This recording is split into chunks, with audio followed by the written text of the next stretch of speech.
Hey, good morning, everybody. Good morning. Good morning. Hey, we're wearing blue today. We're Today's blue. matchy. Very nice. It's a blue day. Oh, whenever I think of the color blue, It's a sunny day. it's a sunny day. But whenever I think of the color blue, it's not a blueberry. It's the out of the movie, the emotional movie, and the sad. Yeah, I'm sad. And then she touches everything and Yeah, it turns sad. turns blue. Oh my gosh. Inside Out. Such a good movie. Oh my goodness, such a good movie. Such a good movie. My friends, this little made out of cement. It's made out of cement. It's a candle holder. There's a candle happening in it. And it's like a little meditation candle. But the best part is it has a cement matchstick holder. Isn't that cool? And it has a little striker. Where's the striker? Oh, these are so cool. Etsy, right? Etsy. My goodness. She's a little maker. So we're going to have a little candelabra in our morning meditation. She has a small business in rural Ontario. It made me laugh because you were like, you got this, and you're like, I could do that. And then I was like, I know one or two things about cement. And number one, it's really hard on your skin because I think there's lime in it or whatever it is. It's not pleasant on your skin. And then two, you need molds. So you need to pour the cement into something. Yeah. And you were like, yeah, like you just get a mold, like a Jello mold. I'm sure there's molds everywhere. How hard could it be? You're pretty. I'll just stick to crocheting. One thing at a time. We'd have to set up like a whole cement studio, I think, which it's not out of the realm of impossibility. We've done things before that seemed impossible. I don't know what they are, but I'm sure we've done them. Do you think that you can vacation at home? Do I believe that I can, or do you believe that I think that concept is available to people? Okay, first let's talk about the concept, because we live in a province. We live in Canada, and in a province that is in lockdown, stay-at-home order. It's like you have mustard on your eyebrow. What? I thought it was a bruise. So we are going into hot dogs. We're going into a very lengthy time of like not being able to travel and not being able to go anywhere. Not that we're like really travelers, but like the last time we went on a vacation was probably 2018. 18 years ago. So do you think that the people can vacation at home? I know the right answer. I believe the right answer is no, but in my heart, I believe you could vacation at home. Why is the right answer no? I just feel like that's where this is going. No. I'm just asking. Like, and then you don't think that you can vacation at home? Like, what would we need to do to make a vacation week or two? The more that I watch... Personally, I need to vacation for 2 weeks. The more that I watch world news, the more I realize that our life is a vacation. Our life is a vacation. The world news there are is people horrific. Eating termites and clay. Yeah. Termites and clay.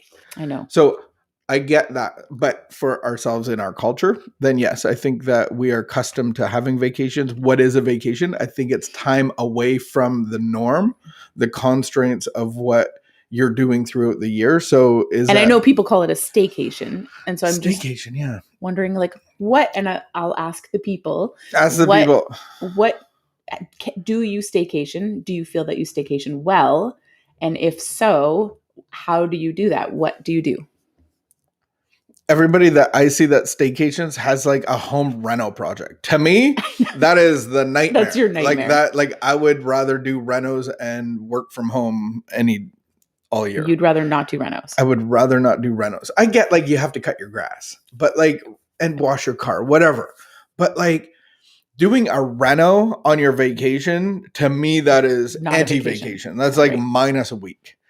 Now you need two extra weeks. My friends to recuperate from your week of renoing. Okay. Oh, that's horrible. But I think some people like it. Like some people like gardening, and I'm like, yes. Some people like renoing too. Some people like having projects. Our next door neighbor loves having a project after project. It's beautiful. Yeah. It's just not you. It's not me. No.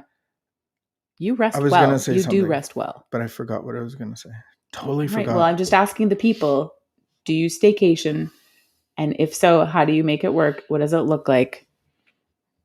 It's tricky. Like, would you unplug the internet? That's my question. Yeah, those are questions to consider. Those are considerable questions.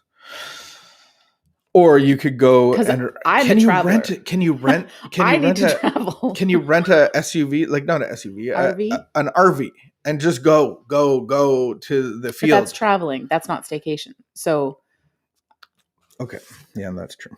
I'm a traveler. I'll travel any day. It's the 12th.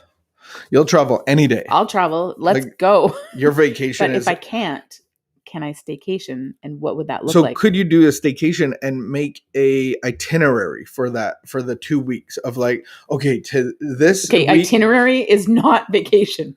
First of all, if you go anywhere, you have an itinerary. I want to see this, I have a general, I'm going over here. So we could do that where we could go, let's go to Hawkesbury. I feel like that's regular life that's right traveling. now. That's just regular life. And that does include traveling. It's so tricky. All right. Okay. I might have a little bit of ants in my pants. That's all. Let's just start by stopping. Okay. Breathe in. Exhale out. All right. The past is over. May the 12th. All right.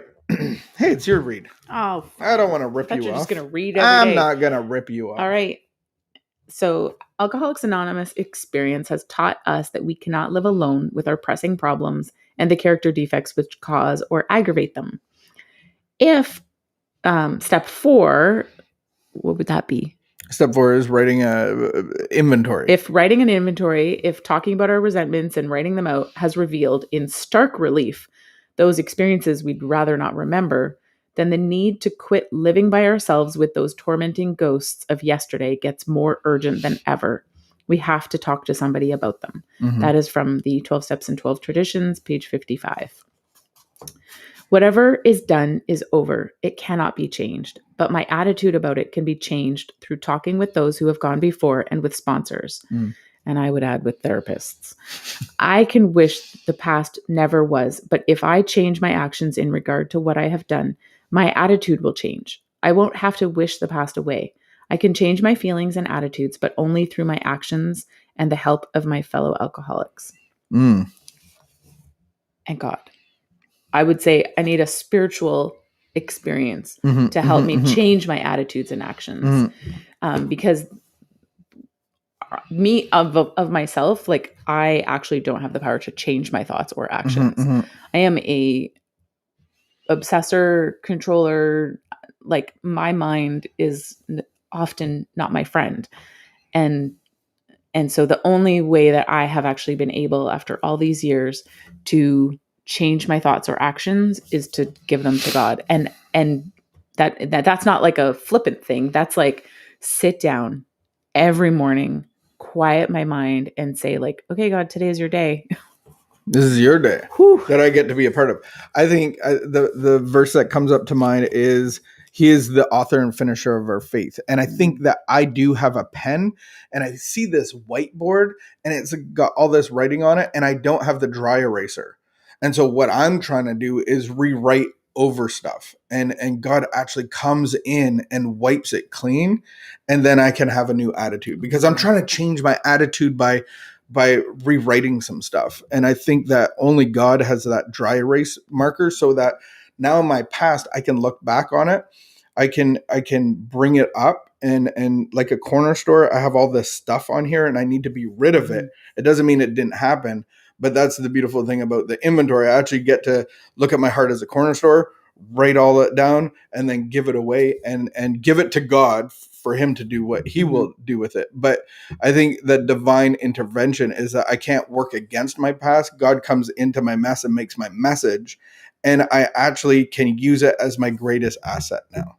Well, I think I'm maybe going back a little bit even further before getting to this point is like, I can realize that my life isn't working for me and that I have this going on or that going on and I have this conflict and that conflict.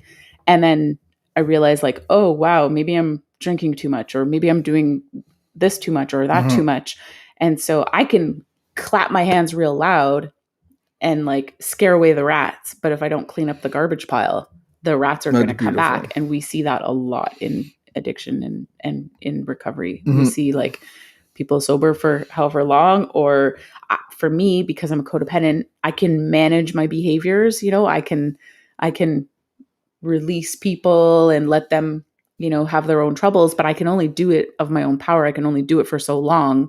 And then eventually, my garbage pile is still there. And so then my behaviors that I do in order to get to ease and comfort, they come back. Well, and I heard a speaker say he only got sober after his ninth rehab center, because when he went in there, he found people with garbage that didn't stink. And it's like this line of transmission. Here's my mess, but it is cleaned up. Like, it doesn't smell anymore. It's not attracting rats. And we're good at clapping, but we don't have the power to take the stink off our garbage.